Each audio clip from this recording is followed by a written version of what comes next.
வணக்கம் தமிழ் உறவுகளே. ஒரு கொஞ்ச நாளைக்கு முன்னாடி வந்துட்டு இதில் ஒரு மீட்டிங்கில் வந்துட்டு நம்ம நயனார் நாகேந்திரனை வந்துட்டு பேசியிருப்பார். யாராச்சும் வந்துட்டு நம்ம இந்து தர்மத்தையோ இந்து கடவுளையோ யாராவது வந்துட்டு பேசுனா, இழிவுபடுத்தி பேசுனா அவங்கள வந்துட்டு கொல்றதுக்கு கூட தயங்காதீங்க அப்படின்னு சொல்லிட்டு பேசியிருப்பார். இது நீங்கள் வந்துட்டு ஒரு தலைவராக இருக்கிறீங்க, மக்களுக்கு வந்துட்டு ஒரு நல்ல வழிகாட்டியாக இருக்கணும். மக்களுக்கு வந்துட்டு இது வந்துட்டு எப்படின்னாக்கா, நீங்கள் சொல்கிறது வந்துட்டு ஏதோ தூண்டுற மாதிரி இருக்குது, கலவரத்தை தூண்டுற மாதிரி இருக்குது.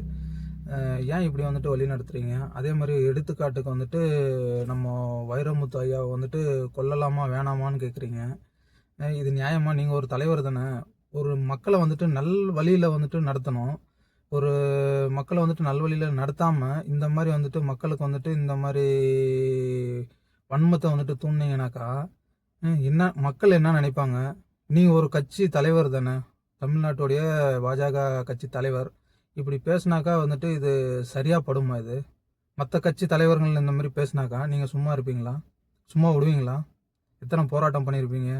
எவ்வளோ வன்மத்தை வந்துட்டு ஏன் இப்படி வந்துட்டு இப்படி வேற சாதியினர் மேலே வந்துட்டு இப்படி இது பண்ணுறீங்கன்னு தெரியல. இதுவே வந்துட்டு சரி ஓகே, இந்து தர்ம மக்களை வந்துட்டு நீங்கள் வந்துட்டு சொல்லுவீங்களா? மற்ற புனித தலங்களை இஸ்லாமியரோ இல்லைன்னா கிறிஸ்தவரோ இந்த கோயிலுக்குள்ளே போய் நீங்கள் வந்துட்டு இந்த மாதிரி வந்துட்டு கலவரம் பண்ணாதீங்க, யாரையும் அடிக்காதீங்க, இந்த மாதிரி வந்துட்டு உங்களுக்கு வழி நடத்த தெரியுமா? அப்படி உண்மையான தலைவராக இருந்தாக்கா அவங்களுக்கு வந்துட்டு அறிவுரை சொல்லுங்கள், 4 பேருக்கு வந்துட்டு நல்லதை சொல்லி கொடுங்க. அதுதான் மக்கள் வந்துட்டு ஏற்பாங்க. இந்த மாதிரி வந்துட்டு வன்மத்தை வந்துட்டு சொல்லி கொடுத்தீங்கன்னாக்கா அது வந்துட்டு ஒரு நல்ல தலைவருக்கு வந்து அழகே கிடையாது. எவனாவது நமது தெய்வத்தையோ இந்து தர்மத்தையோ பேசினால் அவனை கொலை செய்வதற்கு நாம் கூட தயாராக இருக்க வேண்டும்.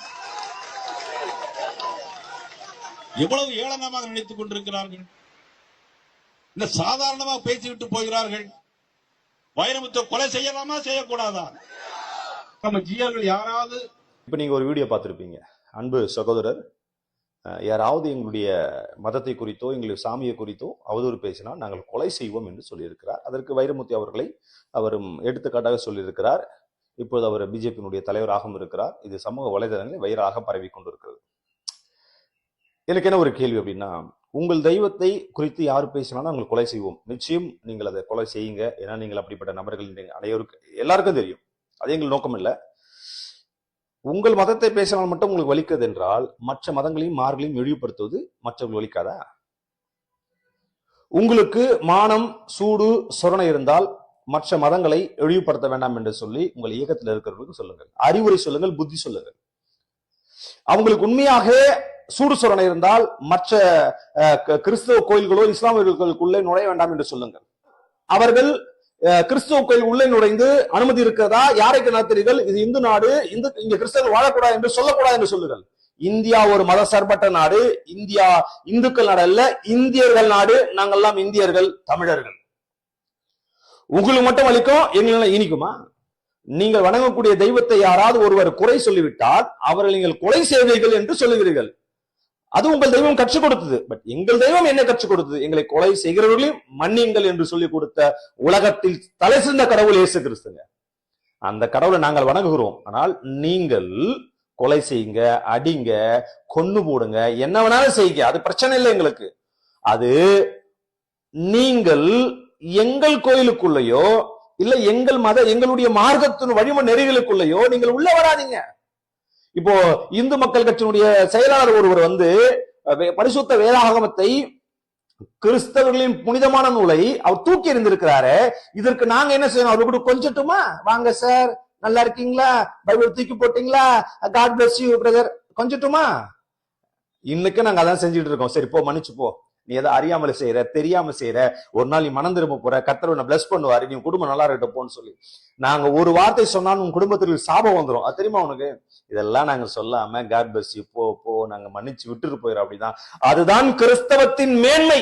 உலகத்தில் தலை சிறந்த மேன்மை தெரியுமா?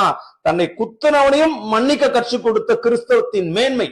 அண்ணவர்களே, நீங்கள் அசால்ட்டாக நீங்க கொலை செய்து சொல்லுவீர்கள். இந்த தைரியம் உங்களுக்கு எப்படி, யார் கொடுத்தது? நீங்க அதிகாரத்தில் இருந்தா என்ன வேணாலும் செஞ்சிருவீங்களா? கொலை செய்வீங்களா? அடிப்பீங்களா? கொன்னு போடுவீங்களா? ஒரு சில வெக்கங்கட்டவர்கள் எல்லாம் எங்களுடைய பட்டாளத்துக்கு உள்ளே நுழைந்து அனுமதி இருக்கிறதா, சர்ச்சு நடத்தலாமா, ஜெபம் நடத்தலாமான்னு கேக்குறாங்களே, வெக்கமா இல்ல உங்களுக்கு எல்லாம்? வெக்கமா இல்ல? இப்படிதான் எச்சரிக்கை பலமுறை கேட்பார், வெக்கமா இல்ல? என்னையா இது? உனக்கு வந்தா மட்டும் ரத்தம், மற்றவங்கள வந்தா தக்காளி சட்னியா? என்ன இது கதையா இருக்குது? யாருக்கு வந்தா ரத்தம் தாங்க. யாருக்கு வலி ஏற்பட்டாலும் வலிதான். நீங்க சும்மா நீங்க எங்கள் தெய்வத்தை சொன்ன நாங்கள் குத்தி போட்டுருவோம், அப்ப என் கை நான் பூ பறிச்சுட்டு இருக்கோமா கேக்குறாங்க. இன்றைக்கு நாங்கள் வேதாகமத்தை பிடித்துக் கொண்டிருக்கிறோம், அதனால்தான் அமைதியாக இருக்கிறோம். இன்றைக்கு நாங்க சண்டை எங்களுக்கு பிரயோஜனம் கிடையாது, அன்புதான் வேண்டும். அரவணைக்கிறோம், நேசிக்கிறோம். எங்கள் இயேசு கிறிஸ்து ஒரு நாளும் வன்முறையை கற்றுக் கொடுக்கவே இல்லை. ஆனா எங்களுக்கு என்ன தோணுதுன்னா, நீங்கள் எங்களை வன்முறைக்கு இழுத்து விடுவீர்களோ என்ற எண்ணம் இன்றைக்கும் இருந்து கொண்டிருக்கிறது.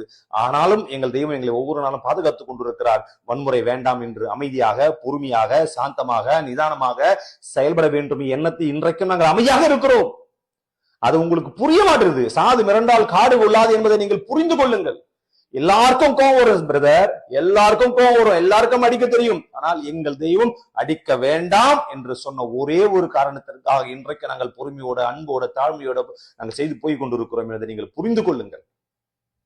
நீங்கள் உங்களுடைய இயக்கத்திலோ, உங்கள் கட்சியிலோ, இந்துத்துவ அமைப்பில் இருக்கிறவர்களை சொல்லுங்கள், நீங்கள் எந்த சூழ்நிலையும், எந்த காலகட்டத்திலையும் மற்ற மதங்களை இழிவுபடுத்தக்கூடாது, அவர்களை தொந்தரவு செய்யக்கூடாது, அவர் தெய்வத்தை வணங்கட்டும், அவர்கள் சபை கட்டி கொள்ளட்டும், அவர்கள் ஜெப வீடு நடத்தி கொள்ளட்டும், நீங்கள் உள்ளே நுழையக்கூடாது, அனுமதி இருக்கதான் கேட்கக்கூடாது, அனுமதி இருக்கதான் கேட்பதற்கு ஈகாரம் கிடையாது, அதை கேட்பதற்கு வருவாய்த்துறை தான் மாவட்ட ஆட்சி இருக்கிறார், நீங்கள் ஏன் அவர் தொல்லை செய்கிறது? அவர்கள் நாட்டுடைய மனிதர்கள் தானே, குடிமக்கள் தானே, இங்கதானே பிறந்தவர்கள், ஏன் அவர்களை கொடுமை செய்கிறீர்கள் என்ற ஒரு கேள்வியை நீங்கள் கேட்டிருக்கணும். அதுதான் நல்ல தலைவனுக்கு அழகு. அந்த அழகு உங்களுக்கு இல்லையே. உங்களை அடித்தால் மட்டும் நாங்கள், எங்களுடைய மதங்களை சொன்னால் மட்டும் நாங்கள் கொலை செய்வோம், மற்ற மதங்கள் நாங்கள் இழிவுபடுத்துவோம், மற்ற மார்க்கங்களை இழிவுபடுத்துவோம், மற்ற கோயில்கள் உள்ளே நுழைவோம், அவர்களை அடிப்போம், அவர்களை கொலை செய்வோம், அவர்களை என்ன வேணாலும் செய்வோம் என்ற கொள்கை இருந்தால் நீங்கள் எல்லாம் மனித பிறவிலே கிடையாது என்பதை புரிந்து கொள்ளுங்கள். மிருகங்கள் கூட சில நேரத்தில் மனிதர்களை நேசிக்கிறது. அந்த நேசிக்கிற அன்பு இன்னைக்கு மனிதர்களிடத்துல காணாமல் போனதுனாலதான் இன்னைக்கு சாதி வரி, இனவரி, மதவரி, மொழி வரி பிடிச்சுக்கிட்டு இன்னைக்கு தலை விரித்து கொண்டு ஆடிக்கொண்டு இருக்கிற கூட்டங்கள். நீங்க எல்லாம் மனம் திரும்புங்கள். கர்த்தர் உங்களை ஆசீர்வதிக்கட்டும். God bless you.